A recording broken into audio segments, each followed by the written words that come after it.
Our final conversation in this block explores the evolving role of middle management in modern organizations and what it takes to transform managers from operational overseers into trusted leaders. Please welcome Shavonne Gordon of Morgan Stanley, LK Mahmood of Social Impact Networking, and moderator Tadzio Smith of Rapport. Hi, everyone. Thank you. Thank you so much. We have 10 to 15 minutes to discuss a problem that I think everyone in this room knows. And that is we take people who are great at their jobs and we punish them by promoting them to become a manager. And I'm only half joking about that. I think we underappreciate the skills, the difference in the skills that are required for asking them to do something that humans haven't done for the past 50,000 years. And that is collaborate well and lead people who look different, who love different, pray different, vote different. We have 5 generations working together for the first time, and we're often doing this over Zoom. You're trying to manage someone, you don't even know if they're wearing pants. So, my name is Tadzio Smith. I'm co-founder, CEO of Rapport. We use AI to help solve this problem. I co-founded it with a guy named Van Jones, who you may know if you watch CNN. And he says we're working in 3D workplaces, distributed, diverse, and increasingly divided. This is the landscape that we're promoting people into. And I feel very honored to be on stage with 2 leaders that I really admire. Shavonne Gordon, Global Head of Talent and Diversity for Wealth Management at Morgan Stanley, and LK Mahmood, who's VP of Strategy, Growth, and Transformation at Impact Networking here in Chicago. And LK's teams have been using Rapport for the past year, and there's really interesting stories and case studies that are coming out of that. But Shavonne, I want to start with you. You have seen this problem at 2 large organizations that you work for. Help us set the stage here. What have you seen? Where is that gap? How are you addressing it? Yeah, and Tadzio, you did a really good job of summarizing the problem statement. And I know we only have 15 minutes, but I missed the memo about the cool sneakers in our prep call. Look, you said it, and I worked at Capital One for 21 years before coming to Morgan Stanley, where I've been for 4 years. And the problem statement is the same. We take people who are really good at their jobs and we make them managers. We don't ask them if they want to be managers, nor do we prep them for the immense task of becoming a manager. And being a manager is very hard. We just kind of throw them in. And look, some people do the job well because they genuinely want to be a great manager. But then the other piece of the problem statement is we don't take away the fact that they have a tremendous result that they need to deliver as well.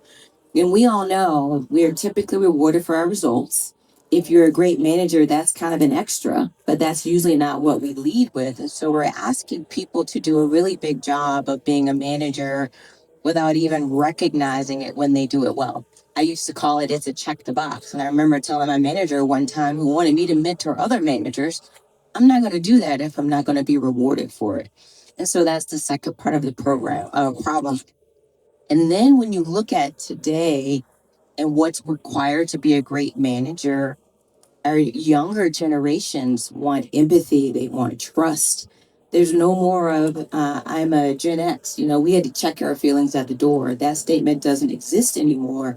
As a manager, you have to be prepared for not just what's happening inside your firm, but what's happening outside of your firm and how you're equipping people to deal with that when they come in. So it's a massive job that managers have to do. We kind of just throw them in there. So what have we done at Morgan Stanley? First, I'd like to say we have not solved the problem.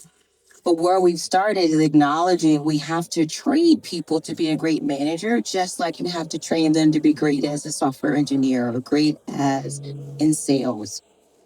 We've developed a curriculum for managers and recognize also through iteration, it's not a one size fits all. So there's a curriculum for new managers, there's a curriculum for managers of managers, and then there's a curriculum for senior managers. And we offer several of those cohorts throughout the year. And they go over everything from the basics, one-on-ones, to establishing trust, to being vulnerable, to empathy.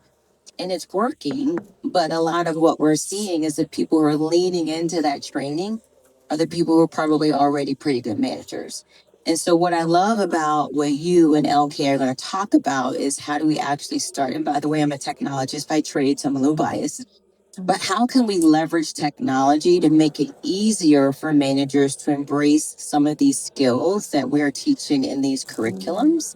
And so they don't have to necessarily think about it. They're getting the prompts, they're getting the nudging, as well as practical solutions from the curriculum that they can attempt to be able to do that.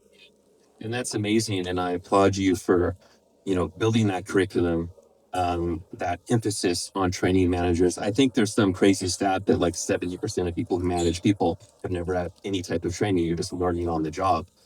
Now, LK, you have focused what happens post training, right? What do you do? How do you give managers and teams the support in that hard conversation, or have a real-time view on this? So I know we've been working together for a bit, but I'd love to hear your experience. Yeah, absolutely. Thank you so much. What I think is a really good way to articulate this is through a story of an individual on the team. And I'm sure many of you have faced very similar stories, and this is not unique to my organization. But we had an individual on the team. He was a fantastic employee for many, many years.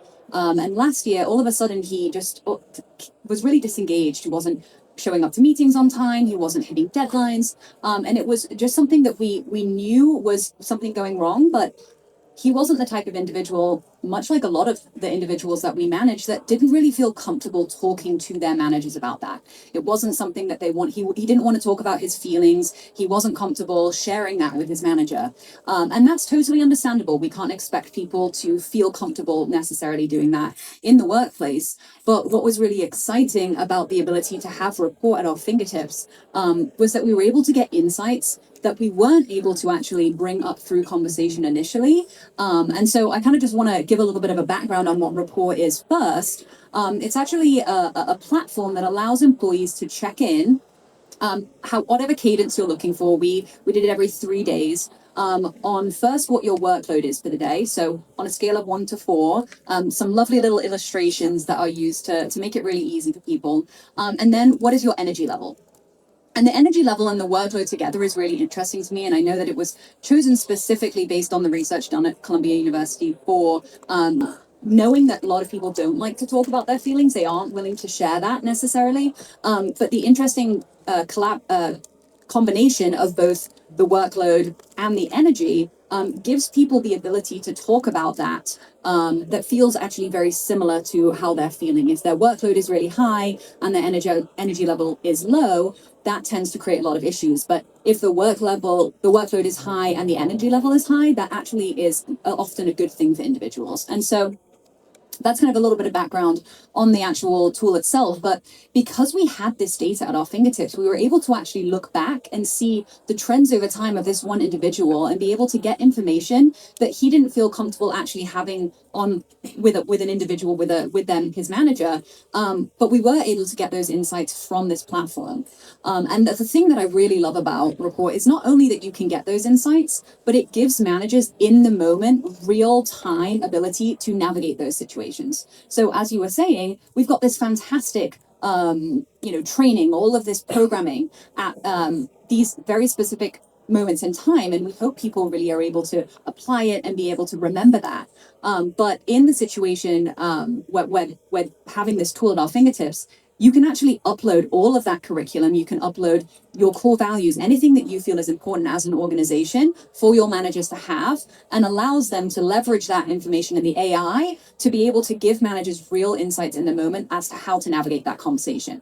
So they get an email. This is a problem that your employee is facing right now. This is how we would recommend you communicate that based on what's actually in alignment, not only with research-backed best practices, but also what your organization likes. So because of that, we were able to actually turn this situation around. What originally was unfortunately going to have to be a PIP situation ended up turning into us really understanding what he was going through, being able to arm the manager with the ability to have those conversations. And now he's one of our MVPs on the teams, really championing AI, being able to do actually put in programs for the team to be able to leverage that himself. And so was just a really, really great example of how you can take all of that insight and give it to managers in the moment. Thank you, LK. And thank you for the experience with our software. I really appreciate hearing about it. I'll actually send a call out to a leader like LK. What we see often is, hey, the company's having a great year. Let's do a survey. Company's having a tough year. Let's not do a survey. Like sort of get to work, good clients, lucky you have a job. And LK did something different. I know that you had a year of transformation, and you specifically chose that this is not the year we're going to not listen to people. We're going to double down on that, and we're going to take that info and then action on it. And I think you had some great results around retention, even with a very tough year. Yeah. These go short. I want to give some time for this ask and give. When we had this prep session, Shavonne, you brought up something that I thought was a little provocative for this talk, but I think it's actually a really interesting point around promoting people to management. So part of the ask, I'll pass that to you. Yeah, and this is where I don't have a solution. But some thoughts. We talked about we take people who are really good at their jobs and we say, we want to promote you. You're now a manager. But I think what we all need to really strive for is how do we recognize and invest in our individual contributors? Hey, you're really good at your job. We want you to continue to be really good at your job. So here's training. Here's a bigger opportunity. Here's a way to leverage your skills in a different way. That doesn't necessarily have to mean the only path to promotion or even progression is management. And so I know in tech fields, a lot we do that through, we have something called distinguished engineers, which are people that are just really good at being technical engineers. And we don't force them to manage people. And so how do we kind of pull the thread on that and figure out different ways that we can invest in those people who are SMEs and awesome at their job and not force them into a job that they're really not great at and they just don't want to do. So as leaders, how do we continue to recognize subject matter expertise and people who are just amazing at what they do? Wonderful. Yeah. And we would love your ideas on that. So come to us after if you're figuring that out. I know, okay, you've had some attempts at this, so I'd love to hear about that. Yeah, I know. I'm sorry. We're nearly over time, so I'll keep this quick. But one of the things that I've found has been very effective is, ultimately, as organizations, we're looking for people to manage people. And then also, how can we add value to the business outside of just the day-to-day jobs that these individuals are doing? And one thing I found really successful, going back to, I think it's come up a few times, is finding what people are really good at. What is that skill? What is something that people love to do? And being able to bring that into the workplace and be able to say, okay, yes, this is your regular job. This is what you're doing every day. And you can continue to evolve in that capacity. But how do we give them opportunities, give them resources, give them time to be able to work on initiatives that are outside of their regular job that will advance the business forward, and make them feel ownership? I think that that's the biggest thing that I've seen success on when growing, when transforming a business. We want to get everybody on board, everyone feeling like they're collaborating and feeling empowered to be able to affect that change rather than having the change happen to them. So I do think that that's something that has worked for us. I definitely still think it's something we need to work on as well. But yeah, that is one thing kind of as our give that has actually been successful. Thank you. Last give that I'm going to do is we have a little booth up there. We have chocolate covered fortune cookies. They might not be as good as the LinkedIn cookies, but they're a close second. You open them up and it's not actually a fortune. It's a question that you can ask people as you meet them here to build the relationships that we're all learning, especially in the age of AI, is actually what really transforms that and keeps us, empowers us as humans. So thank you for your time. Really honored to be on stage with you two. And see you soon. Thank you very much.